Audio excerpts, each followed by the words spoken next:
کلمہ پڑھ کے جو مسلمان ہوئے تھے ان پہ بہت زیادہ تکلیفیں، مصائب اور آلام، انہوں نے کوئی کمی نہیں چھوڑی۔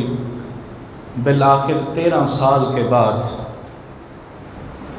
حضور نبی کریم صلی اللہ علیہ وسلم اللہ کے حکم سے ہجرت کر کے مکہ کی سرزمین سے مدینہ طیبہ تشریف لے جاتے ہیں۔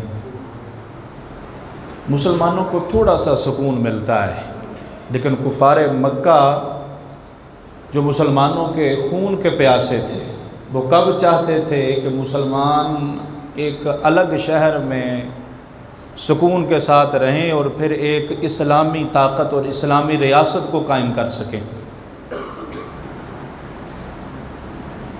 اگرچہ مدینہ طیبہ کے اندر مکمل سکون نہیں تھا، کفار مکہ تو نہیں تھے، لیکن مدینہ میں یہودی موجود تھے جو اسلام کے دشمن ہیں، منافقین موجود تھے، اور ان کا سرکردہ جو سرگنہ ہے، سردار ہے، عبداللہ بن ابی، رئیس المنافقین تھا۔ مدینہ کے لوگ اس کی بڑی عزت کرتے تھے، لیکن حضور جانے کائنات جب مدینہ میں تشریف لائے تو اب سارے حضور کے ارد گرد جمع ہو گئے۔ اس کو اپنی سرداری کا خطرہ پڑ گیا، تو وہ بھی مسلمانوں کا دشمن تھا، اسلام کا دشمن تھا، لیکن کفار مکہ یہ سوچتے تھے کہ اب یہ ایک علیحدہ شہر کے اندر ہیں اور ایک اسلامی ریاست کو قائم کرنے والے ہیں۔ تو ہجرت کے دوسرے سال ہی سارے مکہ کے جتنے لوگ ہیں انہوں نے مشورہ کیا کہ اسلام کو اور اسلام کے پیروکاروں کو ختم کرنے کے لیے کیا کرنا چاہیے۔ تو کا طریقہ تو ایک ہی ہے، جنگ کریں گے، ان کو صفحہ ہستی سے مٹا دیں گے معاذ اللہ، لیکن اس کے لیے اسباب ہونے چاہیے، وسائل ہونے چاہیے۔ تو ایک قافلہ ترتیب دیا گیا تجارت کے لیے، اور اس تجارت کے قافلے کے اندر ہر بندے نے اپنا حصہ ڈالا، کیا بوڑھا ہے، کیا جوان ہے، کیا مرد ہے، کیا عورت ہے، عورتوں نے اپنے زیورات ڈال دیے، ہر بندے نے حصہ ڈالا۔ تقریباً 50,000 دینار کا سامان تھا۔ آج کے دور میں اگر اس کا حساب کیا جائے تو $2 کروڑ بنتے ہیں۔ یہ قافلہ تجارت کے لیے جا رہا ہے، کیوں؟ تاکہ مسلمانوں کو ختم کیا جائے۔ تجارتی قافلہ لے کر ابو سفیان لے، اور اس قافلے کے اندر 40 کفار مکہ کے سردار موجود ہیں، 30 آدمی اس کی حفاظت پہ مامور ہیں۔ ملک شام وہ تجارت کے لیے قافلہ جاتا ہے، حضور نبی کریم صلی اللہ علیہ وسلم کو خبر ہوئی تو آپ نے فرمایا کہ جب یہ قافلہ واپس آئے گا نا تو ہم ان کا تعاقب کریں گے، تاکہ کفار مکہ معاشی طور پہ کمزور ہو جائیں اور ہم پہ حملہ نہ کر سکیں۔ ادھر سے ابو سفیان تجارتی قافلہ لے کر شام سے واپس آ رہا تھا، تو مدینہ طیبہ کے قریب سے گزرنا تھا۔ اب ابو سفیان کے جو مخبر ہیں انہوں نے بتایا کہ مسلمان تو تمہارے قافلے کو لوٹنے کے تیاری میں ہیں۔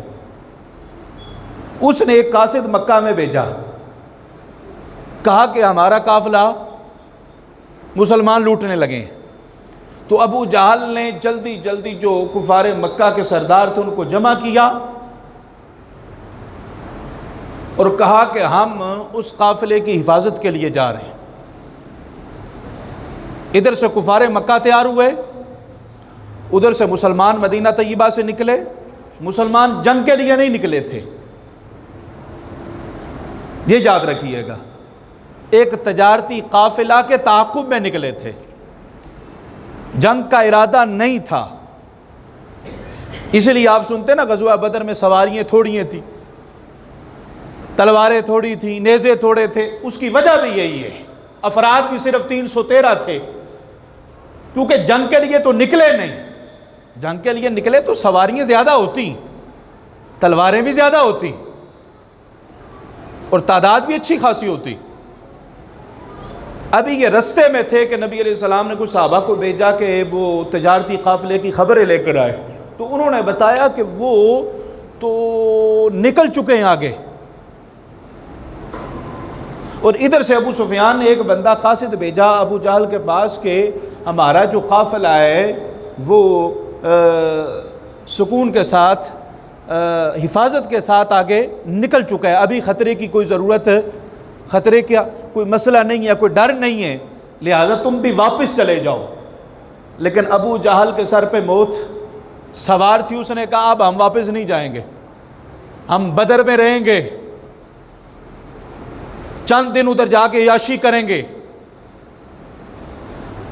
کنجریاں ناچیں گی، گانے سنیں گے، شراب نوشی ہوگی، اس طرح مسلمانوں پہ ہمارا روب پڑے گا۔ ابو جہل باز نہیں آیا، مسلمانوں کے پہنچنے سے پہلے پہلے وہ بدر کی وادی میں پہنچ گیا۔ اب بدر کیا ہے؟ یہ مدینہ طیبہ سے 80 میل کے فاصلے پہ ایک مقام ہے، ایک جگہ ہے۔ بدر کیوں کہتے ہیں اس کو؟ ایک آدمی تھا وہاں پہ رہائش اختیار کی، اس کا نام بدر تھا، اس کے نام کی وجہ سے پوری جگہ، پورے مقام کا نام ہی بدر پڑ گیا۔ اب جو مکہ سے جو قافلے جاتے تھے نا تجارتی، تو وہ بدر کے مقام سے گزر کے جایا کرتے تھے، وہاں پہ کنواں بھی تھا، تو جو کفار مکہ تھے نا وہ مسلمانوں کے پہنچنے سے پہلے پہلے وہاں پہ پہنچے، اور وہ جو اچھی جگہ تھی نا، پختہ جگہ تھی، مضبوط جگہ تھی، جہاں پہ پانی بھی تھا، وہاں پہ پڑاؤ کیا انہوں نے۔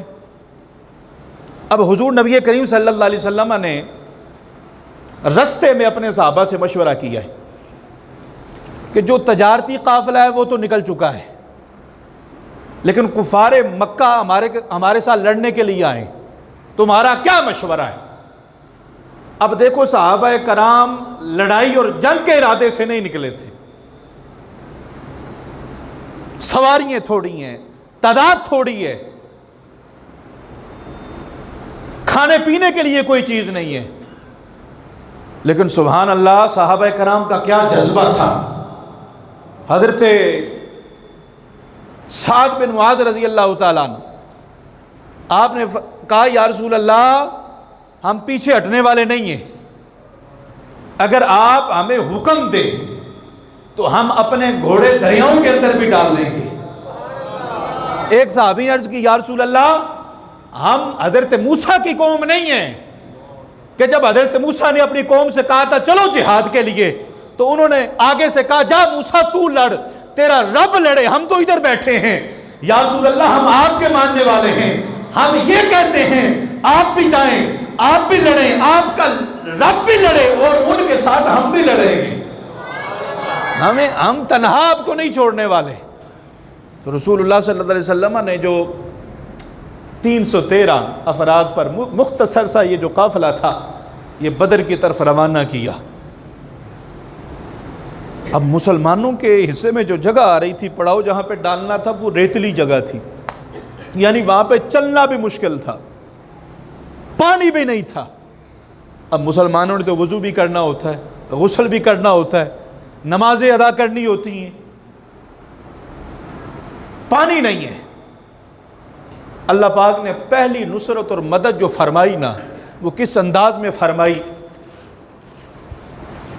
شیطان نے صحابہ کرام کے ذہنوں میں وسوسہ ڈالنے کی کوشش کی، کہا دیکھو تم اللہ کی راہ میں نکلے ہو، تم اللہ کے رسول کے سپاہی ہو، تمہارا یہ دعویٰ ہے کہ تم حق پہ ہو، لیکن دیکھو تمہارے حصے میں جگہ کون سی آئی ہے جہاں پہ چلنا مشکل ہے، تمہارے پاس سواریاں نہیں ہیں، کھانے پینے کی چیزیں نہیں ہیں،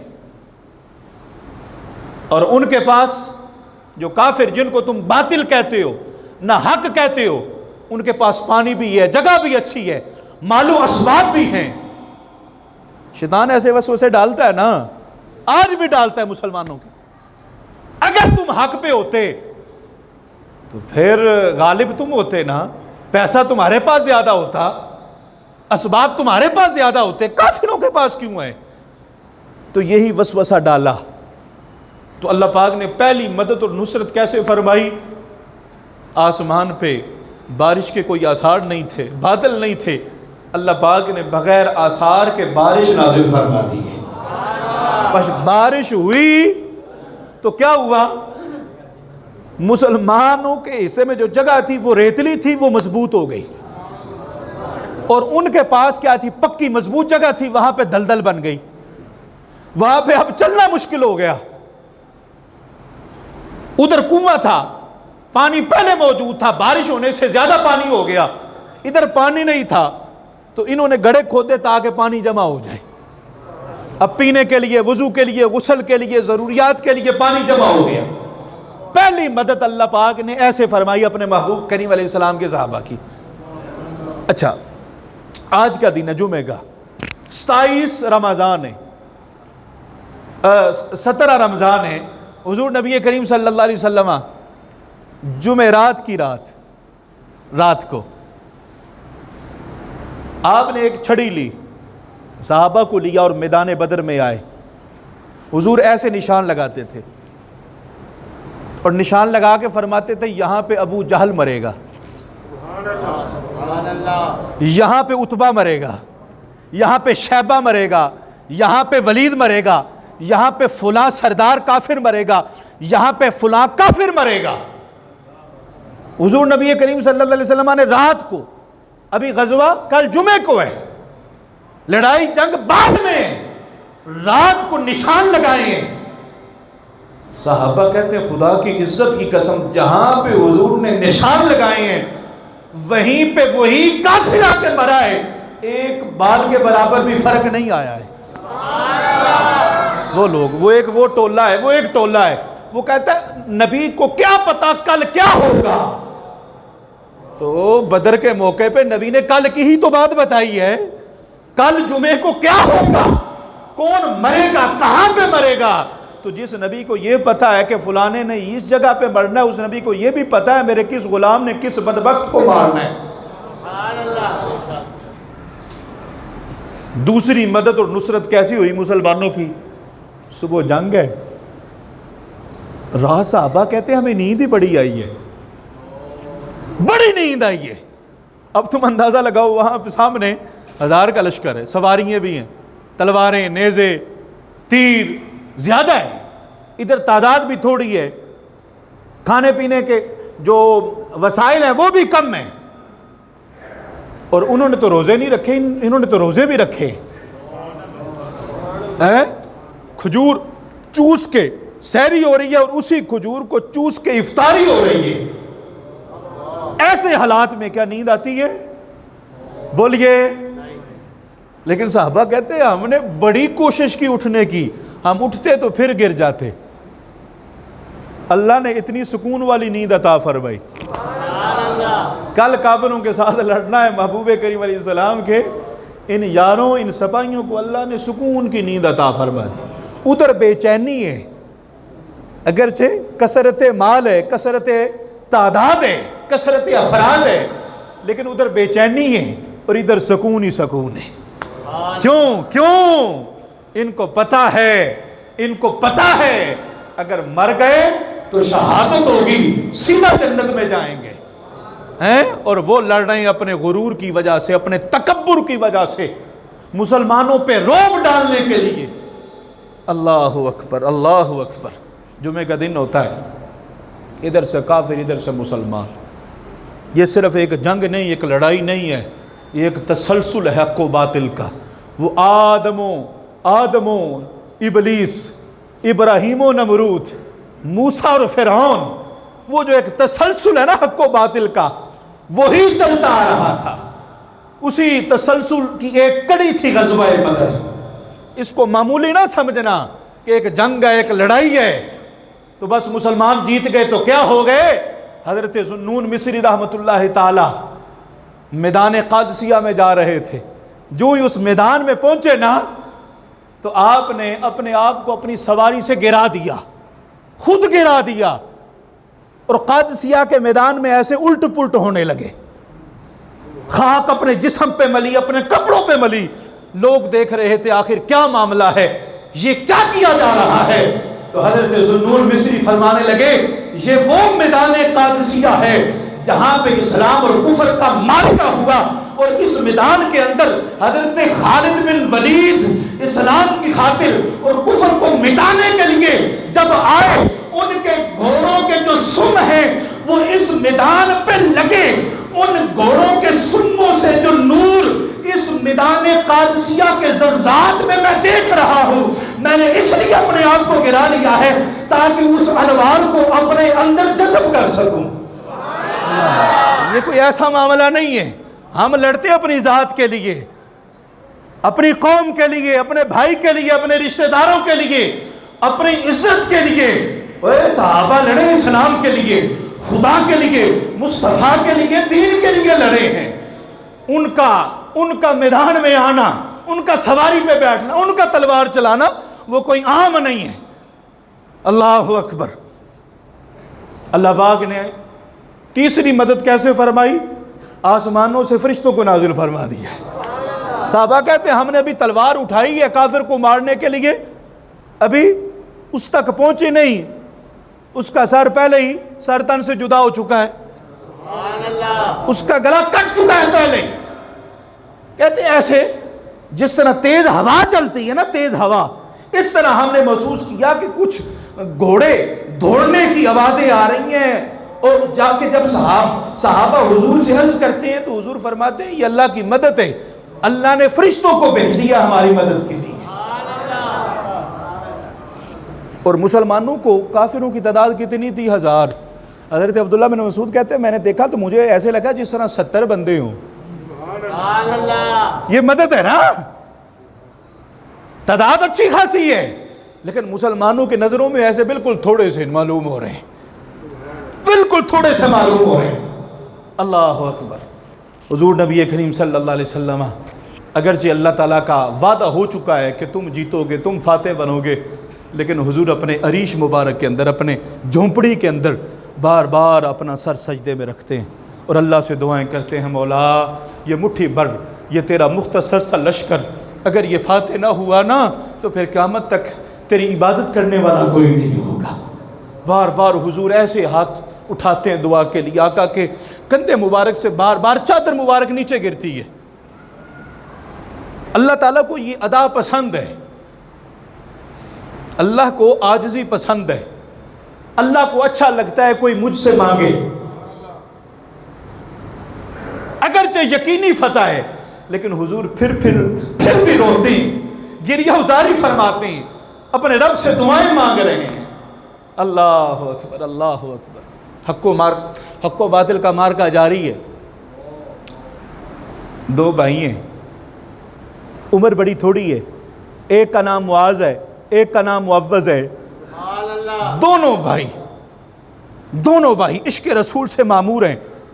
حضرت عبد الرحمن بن عوف کے پاس آتے ہیں، کہتے ہیں چچا یہ ابو جہل کہاں ہیں؟ ابو جہل کہاں ہیں؟ عبد الرحمن بن عوف کہتے ہیں وہ بچوں تم نے کیا کہنا ہے؟ چھوٹے چھوٹے بچوں نے کہا چچا ہم نے سنا ہے یہ ابو جہل بڑا کمینہ ہے، ہمارے نبی کو گالیاں دیتا ہے، آج یا تو ہم مر جائیں گے یا اس کو مار دیں گے۔ ابھی یہ باتیں جاری تھی، عبد الرحمن بن عوف کہتے ہیں سامنے سے ابو جہل گزرا، میں نے اشارہ کیا وہ ہے، بس ایسے اشارہ کیا تو میں نے دیکھا وہ بچے ادھر نہیں تھے، وہ ابو جہل کے پاس پہنچے ہوئے تھے۔ ایسے عقاب جس طرح جھپٹتا ہے اس طرح دونوں بھائی اس کے اوپر جھپتے، ایک نے اس کی ٹانگ کے اوپر وار کیے، دوسرے نے اس کے سینے کے اوپر وار کیے، اس کو سواری سے نیچے گرا دیا، اس کو وہیں پہ واصل جہنم کر دیا۔ اب یہ ابو جہل کا غرور و تکبر تھا، اللہ اکبر، اتنا غرور تکبر، کہتا تھا واپس ہی نہیں جاؤں گا میں، یہ مسلمان تھوڑے سے ہیں، ان کو تو مارنے کی بھی ضرورت نہیں ہے، پکڑ کے نا اپنی سواریوں کے ساتھ باندھ کے لائیں گے مکے میں، ان کی ذلت کریں گے، ان کو ذلیل و رسوا کریں گے۔ ابو جہل نے ابھی تلوار بھی نہیں نکالی تھی کہ اللہ نے اس کو واصل جہنم کر دیا۔ حضرت عبداللہ بن مسعود نے دیکھا اس کے سینے پہ چڑھ گئے، آپ فرماتے ہیں میں نے تلوار اپنی نکالی تو اپنی تلوار ہی خراب تھی، تو ابو جہل کی تلوار نکال کے میں نے ابو جہل کا سر تن سے جدا کر دیا ہے۔ لیکن آخری لمحات میں ابو جہل کے کیا الفاظ سے سنیے. ابو جہل کہتا ہے ابن مسعود میری گردن نہ ذرا لمبائی میں کاٹنا، اے تھلوں کر کے ذرا، تاکہ جب سارے کافروں کے سر پڑے ہوں تو میرا سر تھوڑا سا اونچا نظر آئے.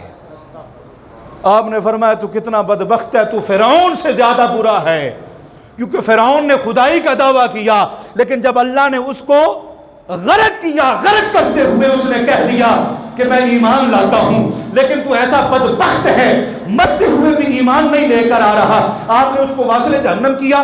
ادھر سے ابو جہل کا جو بیٹا اکرمہ تھا، ابھی اسلام نے قبول کیا تو دیکھا تو آپ نے ایک وار حضرت معاذ پہ کیا، ان کا کندھے پہ جو وار ہوا تو بازو لٹک گیا. اب ایک ہاتھ سے تلوار چلا رہے ہیں، دوسرا بازو لٹکا ہوا ہے. اب جذبہ جہاد دیکھیں نا ذرا.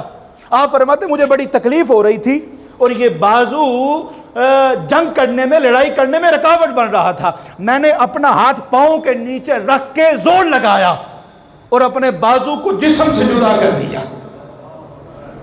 کافروں کو واصل جہنم کرتے ہوئے. آپ فرماتے میں نے اپنا بازو دوسرے بازو میں پکڑا اور بارگاہ رسالت میں چلا گیا. کہا یا رسول اللہ میں نے ابو جہل کو مارا ہے اور اس کے بیٹے نے میرے کندھے پہ وار کیا ہے، میرا بازو جدا ہو گیا ہے. حضور نبی کریم صلی اللہ علیہ وسلم نے لعاب دہن شریف نکالا اور ان کے بازو پہ لگایا، کندھے سے جوڑ دیا ہے. حضرت معاذ کہتے ہیں مجھے احساس بھی نہیں ہوا کہ یہ میرا بازو کبھی کٹا ہو. ادھر سے جنگ جاری ہے. حضرت عکاشہ صحابی رسول ہیں، جنگ کرتے کرتے کسی بدبخت لائن نے جو تلوار ماری، اتنی زور سے تلوار ماری کہ آپ کی تلوار ٹوٹ گئی. ٹوٹی ہوئی تلوار لے کے بارگاہ رسالت میں آ گئے. کہا یا رسول اللہ تلوار ٹوٹ گئی ہے. حضور کے پاس کوئی تلوار تو تھی نہیں، تو آپ نے کھجور کی ایک شاخ حضرت عکاشہ کے ہاتھوں میں تھما دی. فرمایا جاؤ اس کے ساتھ جا کے لڑو. حضرت عکاشہ کھجور کی شاخ لے کر میدان بدر میں اترے. ادھر سے کافر آیا، ادھر اس نے تلوار کو لہرایا. آپ نے کھجور کی خشک شاخ سے مقابلہ کرنے کے لیے جب شاخ اوپر کی، اب وہ کھجور کی شاخ نہیں تھی، لوہے کی تلوار بن چکی تھی. حضور کے ہاتھ لگے تھے، حضور کے ہاتھ لگے تھے. اللہ اکبر، اللہ اکبر. حضرت قتادہ بن نعمان صحابی رسول ہیں، جنگ کرتے ہوئے پتہ نہیں کوئی چیز آپ کی آنکھ میں لگی، ڈیلا باہر آ گیا. ڈیلا اتنی تکلیف ہے. ڈیلا ایسے ہاتھ پہ پکڑ کے نہ حضور کی بارگاہ میں آ گئے. کہا یا رسول اللہ ڈیلا نکل گیا. آپ نے کیا کیا؟ وہی لعاب دہن جو حضرت معاذ کی بازو پہ لگایا، وہی لعاب دہن آپ کے ڈیلے پہ لگا کے فٹ کیا نا. تو حضرت قتادہ کہتے ہیں دوسری آنکھ سے اتنا نظر نہیں آتا تھا جتنا اس آنکھ سے نظر مجھے آنے لگا. اور صحابہ کہتے ہیں جب عید کا چاند دوسرے لوگوں کو نظر نہیں آتا تھا، حضرت قتادہ کی آنکھ کو نظر آ رہا کرتا تھا. یہ حضور کے لعاب دہن شریف کی برکت ہے. اللہ اکبر، اللہ اکبر، اللہ اکبر. حضور نبی کریم صلی اللہ علیہ وسلم نے خاک مبارک پکڑی ہے، ایک مٹھی خاک، اور ایسے کافروں کے لشکر کی طرف پھینکی. فرمایا شاہت الوجوہ. ایک مٹھی خاک تھی. کافر کتنے تھے؟ 1000. علماء نے لکھا ہے ہر کافر کی آنکھوں میں مٹی پڑی ہے. ہر کافر نے اپنے حلق کے اندر اس خاک کو محسوس کیا. اور پریشانی والی بات نہیں ہے، پریشانی والی بات نہیں، حیرت والی بات نہیں ہے. وہ یاد ہے آپ کو جب مکہ پہ حملہ کرنے کے لیے آئے تو اللہ پاک نے ابابیل کے ذریعے ہیں اور چھوٹی چھوٹی کنکریاں ان کے منہ میں دے کے اللہ پاک نے اپنے گھر کی حفاظت فرمائی. اور ہر کنکری کس کو لگی؟ جو ہاتھی کے اوپر بیٹھا ہوا تھا، بالکل عین اسی کو لگی ہے. تو یہ حضور نبی کریم صلی اللہ علیہ وسلم نے خاک پھینکی تو ہر کافر کی آنکھ میں جا کے لگی ہے، ہر کافر کے حلق میں محسوس ہوئی ہے وہ خاک. ان کے چہرے پھر گئے، وہ بھاگنے لگے. بڑا مال ہاتھ میں آیا، مال غنیمت. بڑے کافر واصل جہنم ہوئے اور 70 کافر مسلمانوں نے قیدی بنا لیے. مدینے لوٹ آئے. بڑا جشن کا سما تھا. اللہ پاک نے مسلمانوں کو فتح عطا فرمائی تھی. اور مسلمان جو صحابہ تھے ان میں سے صرف 14 صحابہ شہید ہوئے. کتنے؟ صرف 14. ان میں حضرت حارثہ بن سراقہ بھی تھے. ان کی جو والدہ تھی نا وہ ان سے بڑی محبت کرتی تھی، حضور کی بارگاہ میں آ گئی، کہتے یا رسول اللہ آپ کو پتہ ہے میں اپنے بیٹے سے بڑی محبت کرتی ہوں، میں نے سنا ہے کہ وہ شہید ہو گیا ہے، مارا گیا ہے بدر کے اندر، میں آپ سے ایک بات پوچھنا چاہتی ہوں، یہ بتائیں کہ میرا بیٹا کہاں پہ ہے؟ اگر تو جنت میں ہے تو میں صبر کرتی ہوں، پھر مجھے کوئی پرواہ نہیں ہے، لیکن اگر وہ جہنم میں چلا گیا تو میری محبت بڑی تھی اس سے، پھر مجھ سے صبر نہیں ہوگا، میں روؤں گی پیٹوں گی۔ حضور نبی کریم صلی اللہ علیہ وسلم نے مسکرا کے فرمایا، کہا حارثہ کی ماں تو نے کیا سمجھا ہے کہ اللہ کی جنت صرف ایک ہی ہے؟ اللہ کی جنت صرف ایک ہے، میں اپنی آنکھوں سے دیکھ رہا ہوں، تیرا بیٹا حارثہ اللہ نے اس کو فردوس کے اندر اعلیٰ مقام عطا فرما دیا ہے۔ اب کہاں پہ حضور نبی کریم صلی اللہ علیہ وسلم فرش پہ بیٹھے اور عرشوں کے اوپر جنتیں، اور اتنی جنتوں پہ اللہ رسول اللہ نے نظر ڈال کے بتا دیا ہے کہ تیرا بیٹا حارثہ کسی اور جنت میں نہیں، جنت الفردوس کے اندر ہے۔ یہ نگاہ نبوت ہے، یہ مصطفیٰ کی نگاہ ہے۔ اللہ اکبر اللہ اکبر۔ جو قیدی تھے ان کو مسجد نبوی کے ستونوں کے ساتھ باندھا گیا، آقا نے اپنے صحابہ سے مشورہ کیا ان قیدیوں کا کیا کرنا ہے، مختلف مشورے دیے، حضرت ابوبکر صدیق نے کہا کہ فدیہ لے کے ان کو چھوڑ دیا جائے، ایک تو ہم معاشی طور پہ مستحکم ہو جائیں گے، دوسرا یہ ہے کہ یہ شاید مسلمان ہو جائیں بعد میں، یہ بھی تو ہو سکتا ہے، تو فدیہ کا اعلان کر دیا گیا۔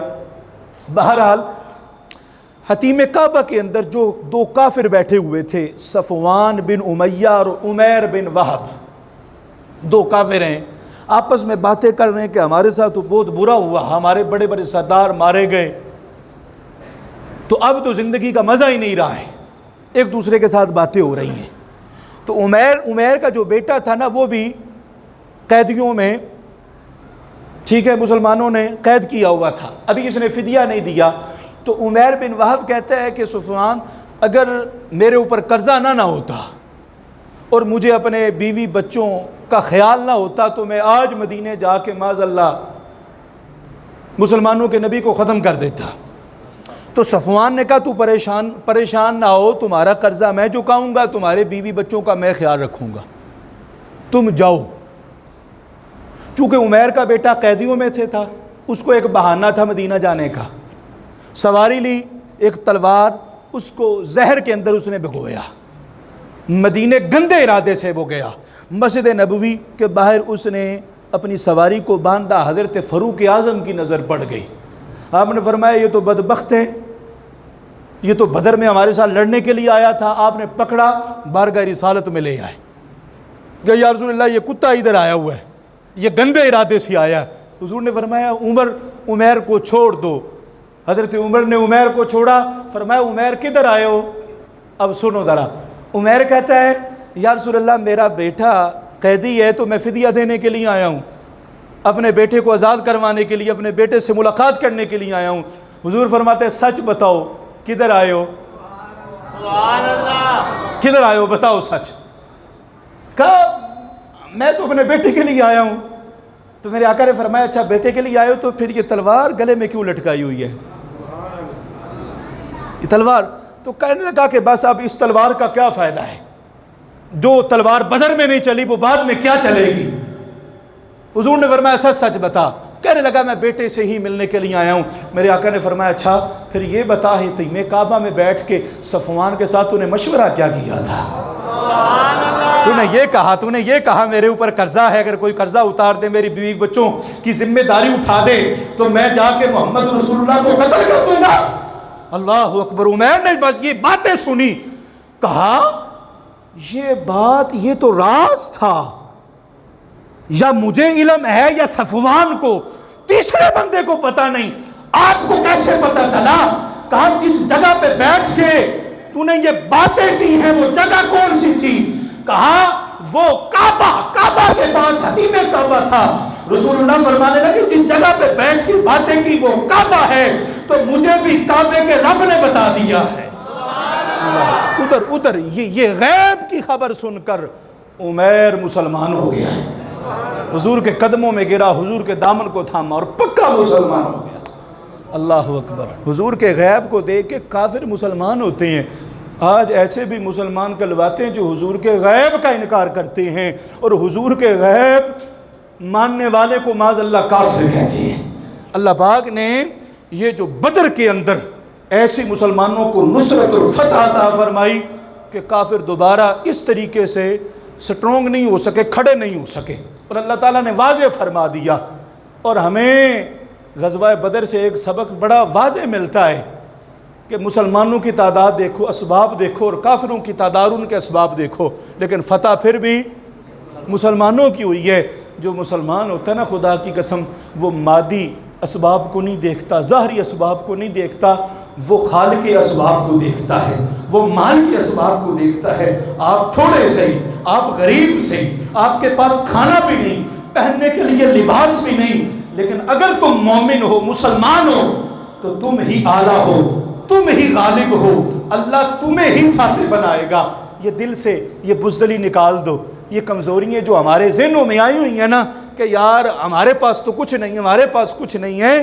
اللہ اسباب کے ذریعے فتح نہیں دیتا ہے، اللہ اپنی مدد اور نصرت کے ذریعے فتح عطا فرما دیتا ہے۔ اللہ تعالی ہمیں بھی صحابہ کرام علیہ رضوان جیسا جذبہ عطا فرمائے۔ وآخر دعوانا الحمد للہ رب العالمین۔